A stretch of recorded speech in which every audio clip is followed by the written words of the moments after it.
Thumma dzakara ar-rajula yutilu as-safara ash'atha aghbara yamuddu yadayhi ila as-sama' fayaqulu ya Rabb. Faqala Rasulullah sallallahu alaihi wasallam anna yustajabu lidzalik famat'amuhu haram mashrabuhu haram malbasuhu haram wa ghudhiya biharamin fa anna yustajabu lidzalik. Rawahu Muslim. Nabi mengisahkan seorang lelaki menempuh perjalanan jauh. Awas, menempuh perjalanan panjang untuk ketaatan itu mempercepat doa dikabulkan 2 kali lipat dibanding orang biasa. Makanya kalau ada orang mau ke Mekah umrah, mau haji, titip doa. Ada yang mau beasiswa ke Madinah, ke Mekah, ke Al-Azhar, ke Mesir, titip doa. Saya biasanya kalau mau berangkat umrah, Ustaz titip doa, ayo tulis banyak tuh. Enggak saya baca. Saya simpen aja, ntar dekat Ka'bah, ya Allah engkau maha mengetahui. Ya. Mohon kabulkan semua doa-doa ya dari teman-teman jamaah yang dititipkan dalam kertas yang telah mereka tuliskan itu. Simple Pak, daripada capek kita bacakan satu-satu. Dan alhamdulillah biasanya ya insya Allah terkabul. Insya Allah. Itu perjalanan jauh. Nah orang ini menempuh perjalanan untuk sekedar berdoa. Safar. Ya, safar yang baik. Kemudian yang kedua, yamuddu yadaihi ilas sama, dia mengangkat tangannya ke langit. Ini saya tidak bermaksud mengajarkan ya, cuma menunjukkan prakteknya begini nih. Ada yang bisa bantu saya enggak satu orang maju? Cepat. Yang depan aja, depan. Jazakallah khair. Mohon pegangkan mic sebentar. Ya, terima kasih ya. Lihat sini. Gini. Nah, jazakallah.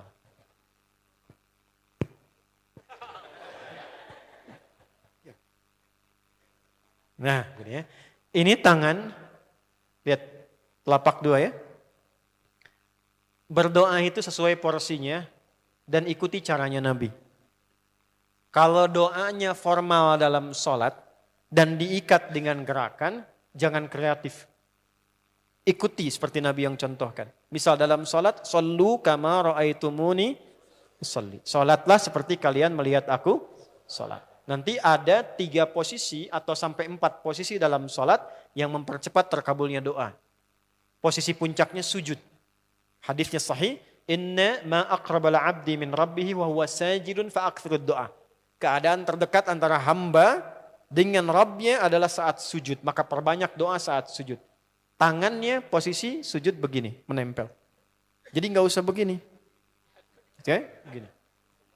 Nah ini di luar sholat. Di luar sholat, kalau berdoa, tangan begini. Lihat baik-baik ya. Ini kitabnya agak banyak, bahasanya panjang, saya berikan yang simpelnya saja ya. Baik. Ini kan teman-teman telapak yang kanan, yang kiri ya. Padukan begini. Ya. Lalu setiap Anda kan pasti punya garis yang kanan dengan garis yang kiri. Ada kan? Itu membentuk keseimbangan. Ini bukan ilmu otak-atik ya. Ini ada sanadnya nih.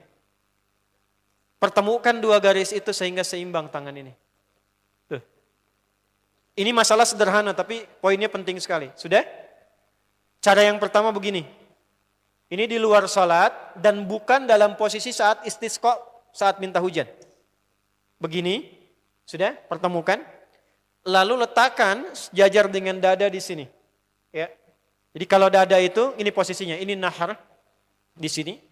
Ini ada rongga dari bagian atas dengan perut, ada rongga kosong. Nah ini yang disebut dengan sodrun di sini. Ya, kalau kita meletakkan telapak tangan saat sholat begini, letaknya di sini. Yang ini perut, yang ini nahar. Doa itu di sini. Jelas? Semakin kita memohon dengan lebih sangat, naikkan sedikit begini. Sudah? Kalau istisqa minta hujan agak lebih tinggi ke atas. Nah ini cara mengangkat yang standar di sini untuk memohon. Jelas? Oke, jazakallah khair. Nah orang ini dia mengangkat tangannya. Jadi melakukan perjalanan jauh, mengangkat tangannya, ya muddu yadaihi ilas sama. Orang yang berdoa dengan mengangkat tangan itu dijawab doanya oleh Allah lewat keterangan Nabi SAW. Itu bisa kama qala 2 kali lebih cepat dibandingkan dengan orang yang tidak mengangkat tangan saat berdoa. Jadi Anda cuma sekedar doa dengan mengangkat begini, itu lebih cepat potensi dijawabnya dengan mengangkat doa. Ada seorang bertanya pada Nabi sallallahu alaihi wasallam hadis sahih, Ya Rasulullah, bagaimana pendapatmu dengan seseorang yang meminta kepada Allah dengan mengangkat tangan, atau kama qala.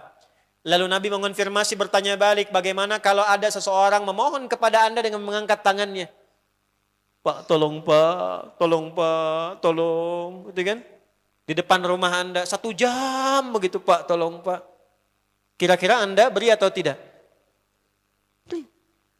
Minimal kalau Anda nggak punya kemampuan, Anda referensikan atau beri sesuai kemampuan Anda kan? Angkat tangannya. Dia jawab, saya malu kalau nggak ngasih. Apa kata Nabi? Innallaha hayyun karimun. Allah itu lebih punya sifat peka untuk merasakan malu pada hambanya kalau dia tidak memberi ketika hambanya mengangkat kedua tangannya.